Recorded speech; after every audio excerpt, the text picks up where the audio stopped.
Hello and welcome back to the Straight Line Path podcast. I'm joined here with my co-host Peter. In this episode, we had Pierce Dargan on. Pierce is the founder and CEO of Equine MediRecord, a councillor for Fine Gael in the Glencullen and Sandyford area, and is a mentor for young entrepreneurs in Trinity, and honestly, a whole lot more. This is a must-watch if you're thinking about starting a business in Ireland. Pierce breaks down the different grants and accelerator programs entrepreneurs can avail of, and crucially, what order to take these in. We also spoke about his journey as an entrepreneur, his career in politics, and much more. We hope you enjoy. Hi, Pierce. Thanks for coming on the show. Thank you for having me. No problem. So, Equine MediRecord, you started this off almost 10 years ago now. For those who don't know, could you give us a background? How did you start it? Why did you start it? And the journey to date? Yeah, no, it's crazy to think it's been 10 years. So back in 2016, I was just coming out of a master's in college.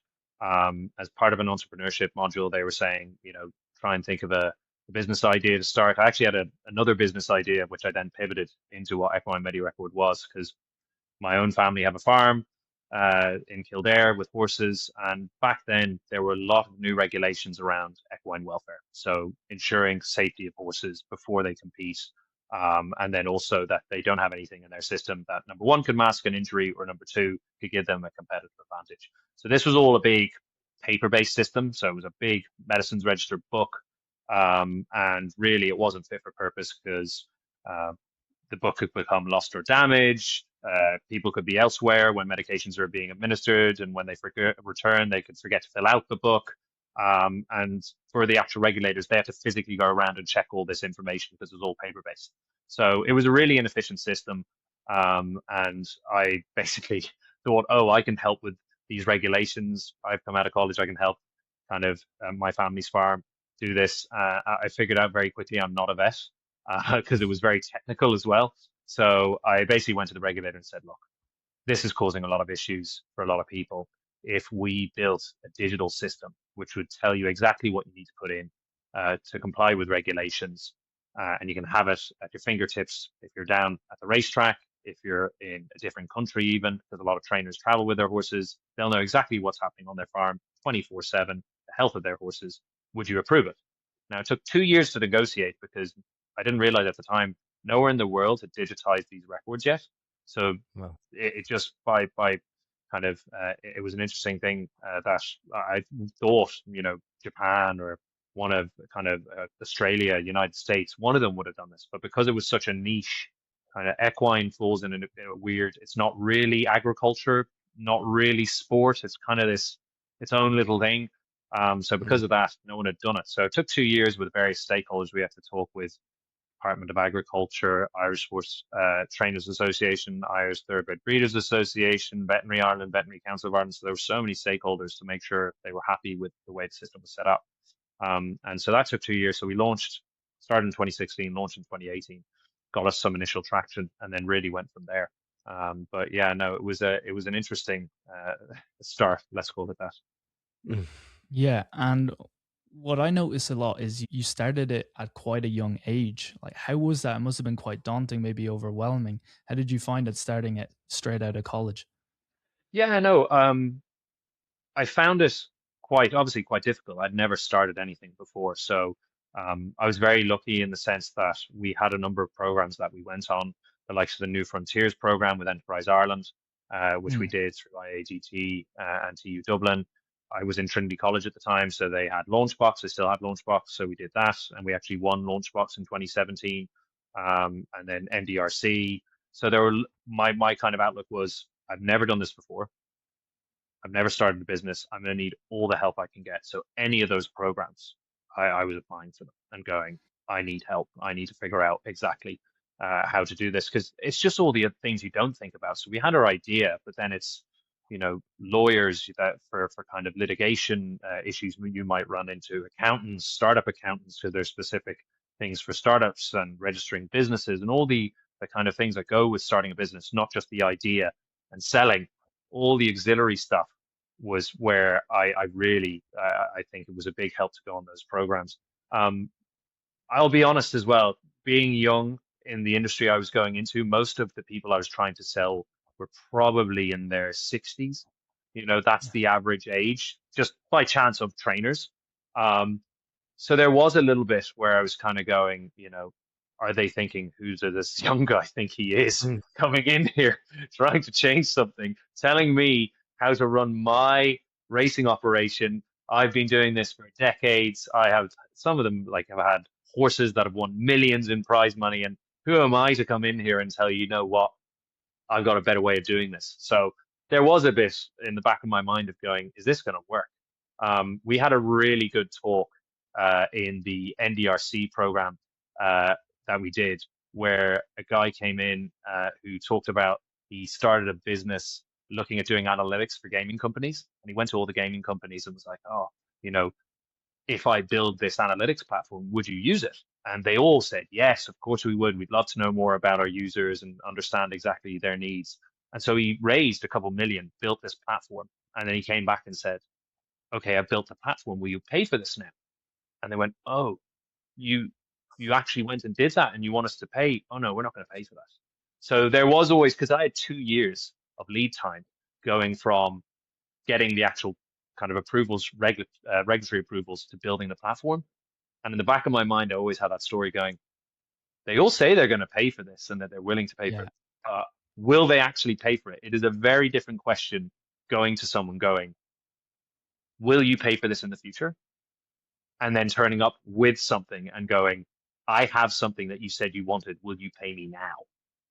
And so that was always in the back of my mind as well, going, gosh, have I just wasted 2 years of my life? Or will they actually want this? So, Yeah. but luckily we got some really good initial traction. It was tough. Like, I won't lie, it was tough going around knocking doors. Like, I was driving. It didn't matter how big the operation was, 6 horses, 5 horses. I was driving to, I've seen all over the country, very west of Galway, all the way up into Northern Ireland, down south. I didn't care. I was coming to try and pitch the platform. And then same for the UK, because we got UK approval quite quickly. I was taking Ryanair flights over to the UK and doing the same, thankfully, very cheap, and was able to do it. But yeah, no, it was challenging. But I think there were pluses and minuses. I think because I was young, they kind of went, okay, this makes sense that there's this young guy doing this. This is the future. But I do think I ran into a couple of people going, who does this young guy think he is? But you get that. You get a lot of no's. So. And what do you do then to sort of mitigate that effect that, they're saying like, oh, this arrogant young lad, he coming in, he's telling me what I have to do. Like, what are the actual steps you can take to remove that from the equation and just actually sell the product for what it is? Yeah, I think you have to find your champions. You have to find your champions. We were very lucky that one of the first trainers who really bought into it was a guy called John Ox. John Ox was one of the top racehorse trainers, trained a horse called Sea to Stars, very, very famous horse. You can look at its Wikipedia profile, won all the top races. And he came out publicly at the beginning and said, this is the way forward. I see what the guys are doing here. I support this. Another vet, one of the top vets who ran one of the equine hospitals called Troytown down in Kildare, Hugh Dillon, said, this is the way forward. We should do this. So we did get some very respected names supporting the project. So that did make it easier when we went to summer, because invariably I got the question, who's using this? Who's supporting this? Is this just your idea in your head and you think this is going to be useful? Are there actually people who have started to use it? And when I was able to then use those names, and it took time, like it did take time, but I had time. I had 2 years to try and convince people because I was waiting for regulatory approval. So I had the time. But I think the fact that we had lined those up before we launched and we kind of had them through the process and we were doing iterations of the system with them, so they really bought in. It was almost like their system by the time we launched. I think that was massive help. I don't think we would have got to where we got to without that. If we had just launched with no support, no industry names behind us, maybe we wouldn't have been able to get to where we are today. Yeah. And you're still, am I correct, CEO of Equine MediRecord? Yes. So we, in 2022, after COVID, which was a really interesting time because equine sport shut down. So talking about the various times where I thought I'd wasted years of my life, COVID was another one, because I was going, equine sports shut down. You don't need a compliance system if there's no sport happening. So a lot of our existing clients said, hey, can you pause our subscription? A lot of the we started B2C, but it was always to go to B2B. So a lot of the organizations we'd been speaking to were going, we don't need you right now because the sport's being shut down. So you're kind of thinking, oh my gosh, when this ends, because during COVID you were wondering if it would ever end, but when it ends, will it come back? Don't know. Will we have the same momentum that we got? So that was another thing that was a worry. But I guess then once in 2022, they all did come back. And I think COVID actually in hindsight was one of the biggest pushers of our kind of traction, because all the naysayers who were saying, oh, paper's fine, we don't need, had all been forced online. Because during COVID, if they wanted to speak with their grandkids, or if they wanted to do anything, go the bankings, they all had to do it online. There was no in-person anymore. So all those people who kind of maybe come back to us all came back. And so then we had the issue of everyone coming back to us, and we didn't have enough resources. So we realized very soon, okay, we're going to have to do something here. We're either going to have to raise a VC round, do a proper kind of Series A, raise some money and build out our own team, or we're going to have to join a larger company, that has financial backing of like a private equity fund. And it just so happened that one of our partners, called Business Infusions, which is the largest equine veterinary software group in the world, based in Canada, just got acquired by a private equity fund based out of Chicago in the United States. And they said, look, as part of our private equity offering, we were asked around future potential acquisitions. I hope you don't mind, we mentioned Equine MediRecord. They want to have a conversation. And I said, well, timing's great, because we need some sort of funding here, because, at the time we were just about to launch in Saudi Arabia. We were talking with the Hong Kong, which is now a client, the Hong Kong Jockey Club. The Melbourne Cup is run by Racing Victoria. We were speaking to them. So we've done the last couple of years of Melbourne Cup. It couldn't stay as what it was. We needed funding. So they came in, and we did a kind of a large funding round, a multi-million euro funding round. And so we are now part of Business Infusions. So I'm still the chief executive of Equine MediRecord, but there are 4 companies within Business Infusions, because it's a larger group. And so I'm the chief growth officer within that group then as well. But yeah, I have a boss now. So, but I really respect him massively, and that's the great thing. I got to choose my boss. So Scott Pickard, who's the CEO of the group, was one of the original founders of Business Infusion. So he just gets it, if that makes sense. Like, he gets where we are. And if I have a question around scaling or scaling issues, he's done it. You know what I mean? So he's already done it. And so they run every single major equine hospital around the world. So it's just invaluable resource. We have the perfect mentor person we can go to and go, this is where we're at. Yeah. How did you deal with this? We dealt with it with X, Y, Z. Perfect. And you have that kind of alignment as well in terms of the goals that you're striving to achieve. Exactly. No, that's very excellent. But to take, sorry. No, I was just going to say, a lot of the information that we need in our system is from the vets. So, and they have all the vet data. So it was just a perfect thinking that, and that's why we were partnered with them, was because a lot of the events we were running, their vets were pushing the data to our system, whereas we were like, well, there's definitely something that we can do between the two of us. So no, it was timing. A lot of people call it timing. A lot of people call it luck. By pure chance, they were acquired by a private equity fund when we needed to raise funding. There you go. And to bring you back to the start of your journey, you mentioned that you were a part of a couple of programs, right? New Frontiers, I think, was one, and then the one in Trinity. What was the programs that you were involved in, and how did they help you and Equine MediRecord scale and get off the ground as such? Yeah, so we did a lot of programs, as I said. The first one we went to was the New Frontiers program. So they have 3 phases. So phase 1 is basically, there's no funding with it, but they'll come in and they're trying to shape your idea into a business. So we had an idea, right? There's issues with equine welfare regulation. It's a really complicated system. We had an idea of, let's digitize this into a platform that helps people automatically comply with the regulations. Okay, what's the business model going to be? Who are you charging? Are you charging the regulators? Are you charging the people using the system? Are you going to charge the vets? How are you going to scale? Once you get Ireland, are you going to go UK, United States? Are you going to look further afield because there are massive racing markets in the Middle East, in Asia, Australia? What's the path? What's the route to the market? Is it B2C? Is it B2B? So all those kind of questions, that's New Frontiers Phase 1. It's putting all the stuff that you don't think about when you have the idea for a business onto a page. And picking holes in it. So they'll have people come and try and look and see where there may be weaknesses. The greatest advice I got, because I did that by myself, I don't have a computer science background. Tech company, clearly we'd need someone. So they went, for you to get onto Phase 2, you have to find a co-founder with a technical background.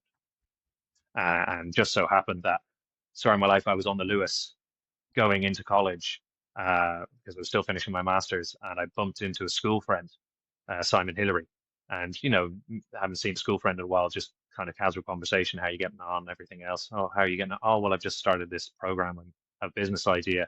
I need to find a technical founder. I'm digitizing paper records. Oh, well, I just we're on a freelance contract as digitizing Oroptus TV. I'm digitizing paper records. I'm about to finish that up. Do you want me to have a No look? way. And that's how it happened. Yeah. Just by a casual conversation saying hi to someone, and that was my technical founder. So that's the first program that I would say, if you have a business idea, New Frontiers Phase 1, perfect. Then it goes into Phase 2. That comes with 15 grand of funding. And that's just literally for you to work full time on your idea for 6 months. The point of that program is to get a business plan that is ready to go in front of investors. So the first part is getting your business honed from an idea to a business. Second thing is to go, cool, now we have a business plan we can show to investors. So that runs for 6 months, 15 grand. They do them in a number of universities. I did mine in IADT, TU Dublin, UCD does it. I think DCU does it, Maynooth, like it's all over the country. And it's a great program just for really diving in and being full time. And I think at the early stage, it's beneficial to be full time, but obviously you need to pay some bills. So it's there, also gives funding. And then during that process, you can also apply for things like the CSF program, which is 50 grand that you can also get added on, and they take a small bit of equity. So that program, and then at the end, you have a whole demo day and you pitch to investors. So they will put you in front of investors and go, this is your chance. But as I was saying, the one thing that I would say to people is, after the New Frontiers program, if you are not ready to get investment, which is fine, we weren't ready. We needed time. We were in a conservative industry, and as I said, it took 2 years. So we hadn't even launched a product really by the end of it, which hadn't been approved yet. So we didn't have customers or anything. So we were definitely not ready for investment. Or else if we did, we would have to give away a massive chunk of equity, which we didn't want to do. So then I say, go to local enterprise office. So that's your next port of call. So they are done by county, but Dublin has 4 of them just because it's so big. But at the Kildare local enterprise office, Wicklow local enterprise office, Cork, whatever it may be. They then have funding streams that you can go. So there's like the feasibility grants, priming grants, business expansion grants, export grants. All can, like, it can be hundreds of thousands that you can get in grant funding that can go towards salary as well. So that's kind of the next thing that I say to go to, because the issue is, if you go into HBSU, which is a high potential startup unit within Enterprise Ireland, you cannot go back to local enterprise funding. So unfortunately, I've seen a lot of companies that will go, get really excited, list as HBSU, because then you are put in and you get to pitch in front of more investors. The issue is, if that doesn't work because you don't get the traction, things get delayed. We all know in life, things get delayed, launches get delayed, clients take longer to sign up than you thought. That extra runway that you get from the local enterprise office is now gone. So what I normally say is, if you're going to go that route, which I'd recommend because Enterprise Ireland are a massive help, then I would just say do it when you have your private funding lined up. So once you have your private investors lined up and they're saying, yep, we're willing to give you a couple 100,000, Enterprise Ireland will match it if you HBSU. That's when you register and you go. Just that would be my only kind of advice. And is there any sort of businesses that wouldn't benefit from this? Because I know I've seen a lot of the time there's lots of software startups, but is this open to, any business in Ireland? If you're a startup, can you join Enterprise Ireland? Can you go to your Leo? So any business can go to the Leo. Any business can go to the Leo. That's because it's local enterprise office, and that's everything. And they may not have the grants I talked about are kind of startup grants, but say you were starting, I don't know, a hairdresser, they'll have grants for online grants to help you, have a presence online. They'll have other kind of shopfront grants that they get. So local enterprise office deal with all types of businesses. Enterprise Ireland is export focused, so they want companies who have the potential to export.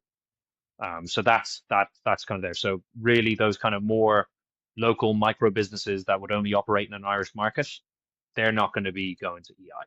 They'll be local enterprise office. But I would also say, if you are looking at an export market, but you're not going to get there straight away, local enterprise office should be where you go first. And they will help you get to that point. You'll get your initial traction in the Irish market. They'll get you to that point. And then when you're ready to export, they will be like, okay, now it's time to go to Enterprise Ireland. And Enterprise Ireland then have offices all over the world. So they have them over in the United States, in Dubai, Australia, everywhere. And, our initial contract that we got, our first big organizational contract, was in the United States with the Breeders' Cup World Championship. So that's the World Cup at thoroughbred horse racing. That came through us being introduced by the head of the horse market in the United States for Enterprise Ireland. They introduced us to the head of the American Horse Council, who introduced us to the Kentucky Horse Council, the Kentucky Vet, to the Breeders' Cup. And that's how we got into the Breeders' Cup. But the initial conversation started with EI. So, and that's open to everyone. So it doesn't matter who you are or what you do. If you're export focused, that's a big thing. If you're export focused, then EI is an option. Okay, interesting. When I look at all the supports that's available, it can seem quite overwhelming, convoluted. You have your Leo, your Enterprise Ireland, but it does seem that there are kind of steps, or at least a path. So you would say start with the New Frontiers program, then talk to your Leo or LEO, and then upgrade, or next step would be Enterprise Ireland. I'd say do the Leo and New Frontiers at the same time. That's what we did. So go introduce yourself to your Leo, because they have a feasibility grant, and you can't get funding from two state sources at the same time, but you can line them up at the same time. So I definitely go. So we introduce ourselves to our Leo, our Kildare Leo, and I have to say the Kildare Local Enterprise Office, I think is absolutely amazing. I think that they're really, really good. And so we introduced ourselves to them, as well as doing the New Frontiers program. And what we did was then, while we were on the New Frontiers program, you are still able to apply for grant funding from the Leos, but you can't draw it down until you finish the program. So what we did was to extend the runway. We knew, okay, we're going to need a bit of time to get that traction. New Frontiers ends in 6 months. We got approved while we're in month 3 on the by the local enterprise office for a prime grant, which is I think something like 80 grand straight away. So we knew, boom, okay, when we finish the New Frontiers program, we have our runway for the next whatever amount of months. Wow, it's great to see as well so many supports in the Irish ecosystem. It seems like we've built a really, really strong system here. I'm wondering, just as a teaser, do you think there's anything we might still be missing, or is there anything we could add to get a complete package? Yeah, so I say Ireland is, I think, one of the best countries, if not the best country, to start a business. So we are really good at starting a business, supports for starting a business, getting initial traction, within the Irish market, maybe UK, Europe a little bit. What we don't have is, and this isn't, by the way, only an Irish problem. This is a problem across Europe, and the European Union has said it's a problem, is we are not great at then those businesses helping them scale internationally. So we really lack What we lack in Ireland is the ability for companies that started here, get state supports, do really well, start to become international champions, then we kind of go, you're on your own. So that's the problem. Now, Enterprise Ireland will be there to kind of support with soft supports as you kind of grow internationally. But the actual scaling capital that you need, you can't get it in Ireland. You know, so you'll see, even if you look at all the startups, you know, whether it's something like Mana Aero, you know, the drone delivery company, Yeah. they kind of did their seed rounds with local Irish investors, but as soon as they went to Series A, it was funded with money from the United States. So there used to be another UK pre-Brexit was a market that we used to be able to go funding. That's really started to kind of dry up a little bit. You don't really hear of too many startups going over to the UK anymore. It's more now, like we were told, you will not raise your funding in Ireland. You need to go to the United States, because there wasn't the number one, there wasn't the appetite for a niche business like ours, like the risk profile of us. The amount of investors in the United States versus Ireland, UK, even Europe, there's a reason why you see all of the startups now are moving. Whether, like, I don't know if you know Protex AI, Dan Hobbs, you know, so they built an AI system looking at, you know, putting it in warehouses, well, automatically warn the warehouse owner, well, actually there was a near miss, this person almost got hit by X, you should probably look at this before someone has an accident. And they've got great initial traction. You know, I know they got some really big clients in the US, but they're now in the US. You know what I mean? So they've moved over there just because that's where they can get their funding from. Sharon Cunningham, who was there was Ireland's best young entrepreneur, something I would love to see come back. The last winner of it was Sharon Cunningham. She now lives in the United States because that's where she gets her funding. So, but as I said, this is not an Irish issue. This is a European issue. That's scaling capital. We just haven't seen that. It hasn't been set up, and we need some sort of European approach. And I know that the European Union and the Commission have discussed this at looking at kind of synchronizing financial markets so that those kind of entities can start to exist, because, you know, that's really the one thing we really, really lack. Because I think we have some of the best entrepreneurs in the world. Okay, I'm biased, of course, being Irish. But, you know, just look at it. We punch massively above our weight, hugely. You know, but we don't have, and I should mention the other thing, and another thing that I really want to see change. If you look at the Irish multinationals now, so if you look at the Irish-owned multinationals, be it Ryanair, be it Kerrygold, Kingspan, all these companies kind of scaled in the 90s. How did they scale? With what capital? They listed on the Irish Stock Exchange. So in 1999, there were 100 Irish companies listed on the stock exchange. You know how many there are on the stock exchange now? 24. 24. That route is gone. That scaling capital route that used to be there for Irish businesses doesn't exist anymore. Why? Well, because we put in tax schemes on the shareholding of Irish shares. So if you have an ETF, so you have multiple kind of shares within the stock market in Ireland, you get taxed on unrealized gains. So you don't even have to sell the stock, and you're going to get taxed on that. I think in like 8 years of over 30%. Yeah, it's bonkers. No one else does that. We don't have the schemes that the UK and the United States have for if you want to invest in the stock market, say in the United States, they allow a certain amount in tax-free, so that if you get return, it's tax-free. So it incentivizes people putting money into the stock market to support their businesses. That's why they have massive scaling capital as well. It's one of the reasons, but you know, we used to have that in Ireland. It's gone now. We don't have it. So I would love to see changes to the Irish stock market to support our SMEs becoming the future multinationals of Ireland. Because honestly, that is the quickest way I feel like we can solve that problem, is to have that. And by the way, it's not only the United States and the UK. Sweden has a really good model and stock market, very, very active NASDAQ in Sweden. So it can be done. We just need to look at the financial implications and tax structures around our stock exchange and why we put these in, and basically killed off that scaling avenue for Irish businesses. So it's something I'm really, really passionate about changing, because we need it. We need it, or else, I'm sorry to say, if you're an Irish entrepreneur and you need scaling capital, you're going to get on a plane to the United States.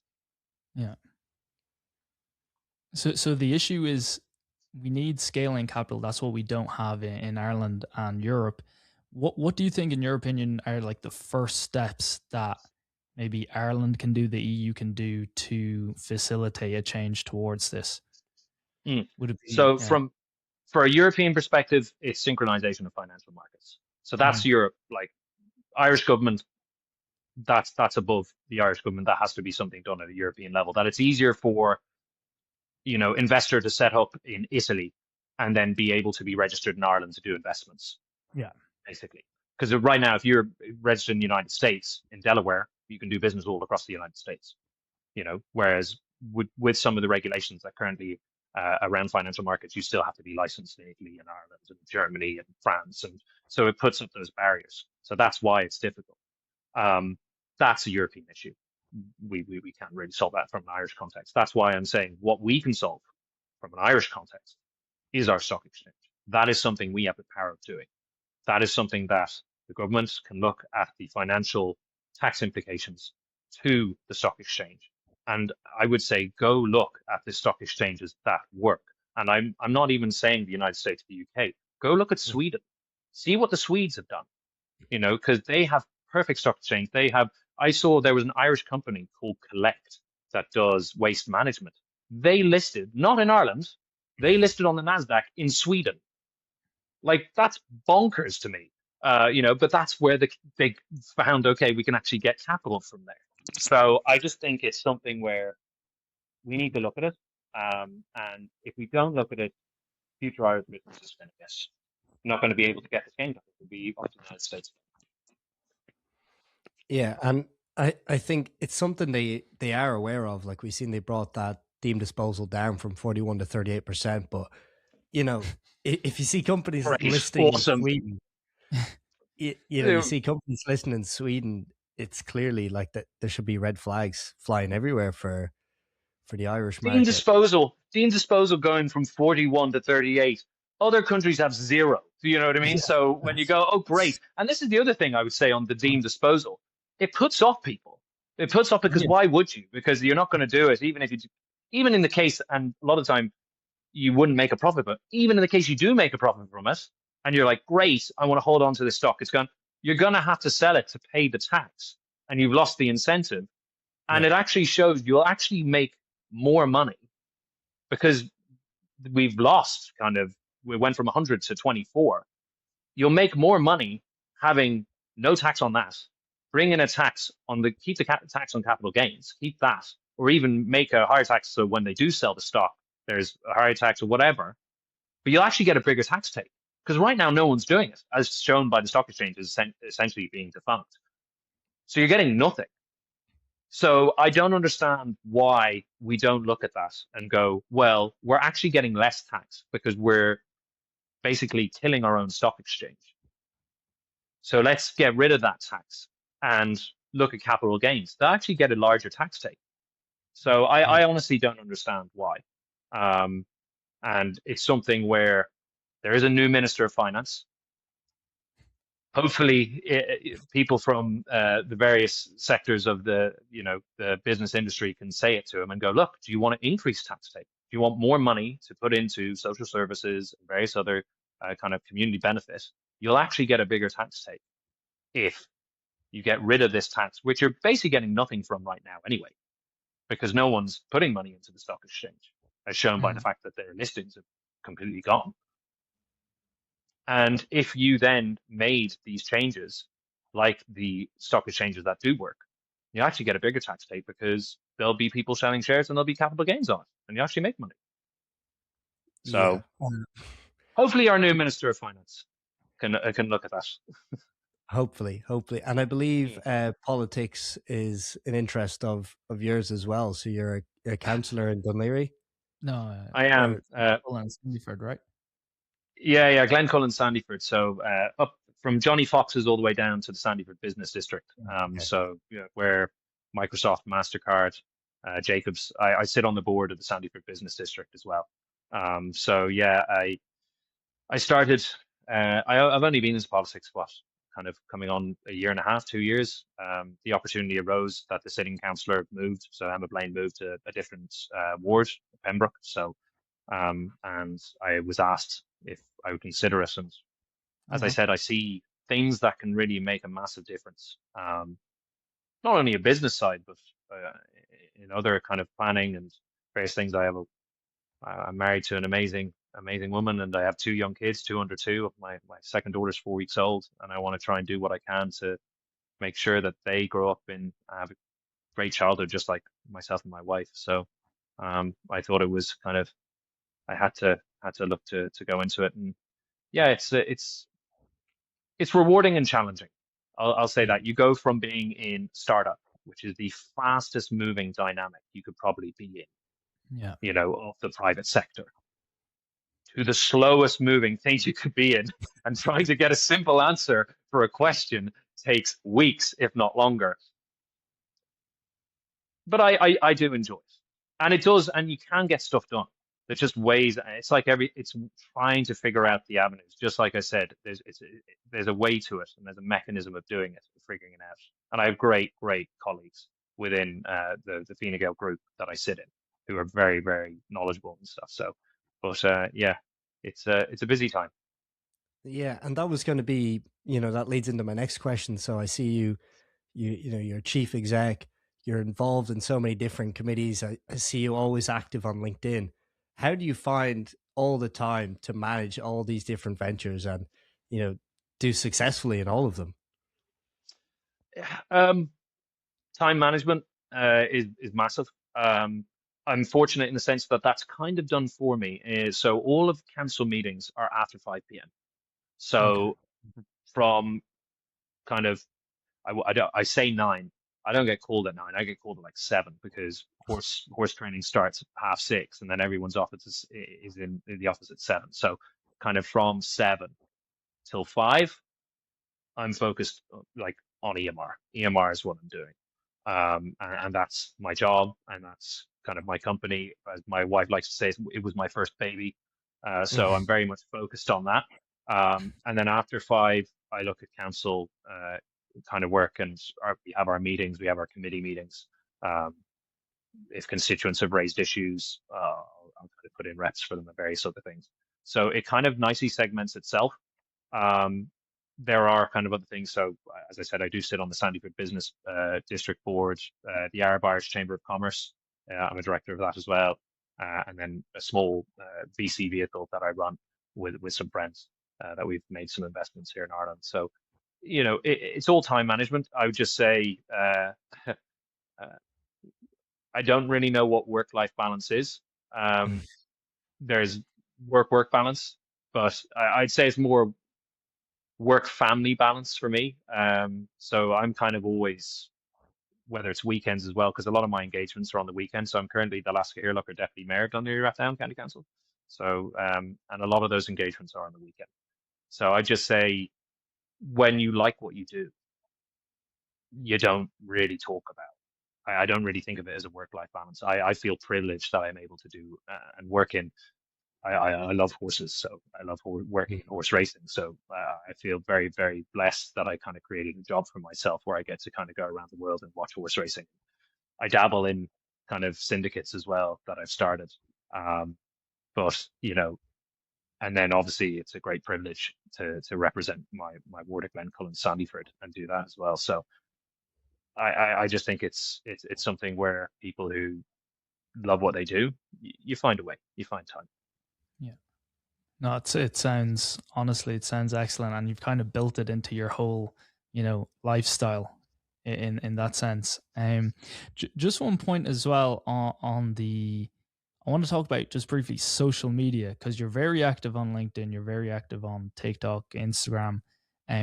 How important has this kind of like brand and social media been for you? And because it's, especially for people in politics now, it's becoming the kind of new thing to do. Like it's almost a must, or it's necessary. What's your opinion on that, and how's it been? Yeah, no, I think it's becoming more and more important. I think if you look at Ireland, when we look at, say, politics in the United States or the UK, I wouldn't say it's up there yet. I think you still have to knock doors, drop leaflets.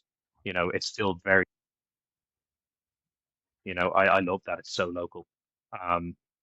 But it's becoming year on year, becoming more and more important. I was very fortunate in that I went back to do my master's. So before EMR, I had a very short-lived professional rugby career. I played professionally in the United States in rugby, and one of the things that was massively beneficial for me personally there, because it was a startup league, so professional rugby is relatively young. It was the first year of it. So when I played back, so it was the 2016 season, because I started EMR in December of 2016. So I played the year previously. It was the first year of professional rugby in the history of the United States. So they were on a budget, like all startups are. And what they did was they brought in social media training. So their whole strategy was, we don't have the money to pay ESPN and all these big channels to take our games. What we're going to do is make the individual players influencers in the rugby community in the United States. So we literally had a week of these people sitting down with us and explaining social media and explaining how to communicate via social media. So we got really good social media training, and it's something that has really stuck with me. It was a massive benefit for EMR. It was massive because people really associated, we were doing software in the horse industry that's really conservative. They kind of go, oh, social media, you can help with that too because you do software. It's like, no, they're completely different, nothing to do with social media. But anyway, cool. So we did that. But then in politics as well, it's kind of stuck on because we have to really do a lot around this. It's all about communication. It's communication. Yeah. That is a new channel because people are on their phones. But as I said, I still do feel for Irish politics, you still need to be local, on the ground, being seen, being at events, helping people. But it does help having social media presence, without a doubt. Definitely. And Pierce, you're a man who's worked with startups, SMEs in many different capacities. You've been a mentor, I believe, as well in Trinity for the Entrepreneur Society. If there's a young entrepreneur or an entrepreneur of any age listening to this podcast and you want them to take away a key lesson or something you've seen throughout the years, what would that be? Don't be afraid to ask for help. I, at the beginning, thought it was a weakness. Oh, they'll think I'm young and I don't know what I'm doing if I ask someone for help. And I had a really good, it was the NDRC program. I had a really, really good mentor on that. And so whenever I got asked a question, when one of the speakers came in, I would put my hand up immediately and answer the question when they were asking a hypothetical. And she kind of took me to one side and she said, you're not supposed to know everything. You've never started a business. Maybe you listen to the people who have and ask their advice rather than giving your opinions. I thought it was an amazing advice because I basically learned you have one mouth, two ears. Listen twice as much when you start a business, especially if it's your first time. If it's your first time entrepreneur, it is a positive. It's seen positively by investors, by people who are running programs. If you just go, I don't know. That is the weakness in our program. That is the weakness in our business plan is I haven't started a business before. So I'm going to need mentorship on that. They like that. Whereas when I started in my head, I was going, gosh, they're going to see that I'm weak, that's a weakness. They won't support me because I haven't started a business before and I don't have the answers. So ask for help. And in Ireland, we have lots of it. As I said, the New Frontiers program, local enterprise office is open to everyone. Everyone in the public can write to them, can apply. And then if you're in universities, the universities have programs. As I said, Trinity has Launchbox, UCD has Nova, DCU, I think it's Ryan Academy, Maynooth, I think it's Maynooth Works. So all the universities have some form of entrepreneurship help. Go out and ask for it. It's not a weakness, it's a strength if you do that. That's excellent advice, Pierce. In terms of yourself now, if you're looking at the, the next year, the next 5 years, 10 years, what kind of vision do you see for yourself and what you're doing, in terms of business, maybe politics or something else? Honestly, I don't know. I don't know. Like I kind of live and I look, opportunities arise, I take them. Yeah. I don't ever want to look back and think, what if? So when I took the politics opportunity, the timing probably could not have been worse. I just got married.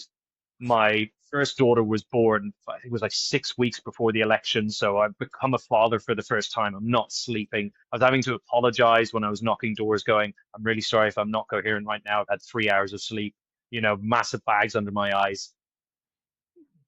But someone was saying, you may not get asked again. Yeah. So it was just like, I don't want to think, what if? What if I had not done this, or what if I hadn't done that? So honestly, I don't know. I don't know what opportunities could arise. And I'll have to see. All I know is I love what I'm doing now. I love the mix that I have in my life between passion for the horse industry, for my business that I set up, for politics, for these entities around us, supporting business, Sandyford Business District, Arab Irish Chamber of Commerce. And I'm very, very thankful and blessed that I have an amazing wife and healthy kids. So yeah, I think I'll come back to you in 5 years to see where I am. I don't know. If you told me I'd be where I am right now 3 years ago, I would have said you're nuts. If you told me 5 years ago you would have sold a business to private equity and you run in a national campaign and you would have won, and I said, no way. So I can't give you an answer. Sorry, long-winded way of saying I don't know. Well, thank you so much. We're going to wish you the very best of luck throughout your journey. And people want to follow along, where should they go? Yeah, just across social medias, Pierce Dargan, LinkedIn, Instagram, Facebook, TikTok, X, anywhere. Yeah. Thank you so much, Pierce, for coming on. Thanks, Pierce. No, thank you so much for having me.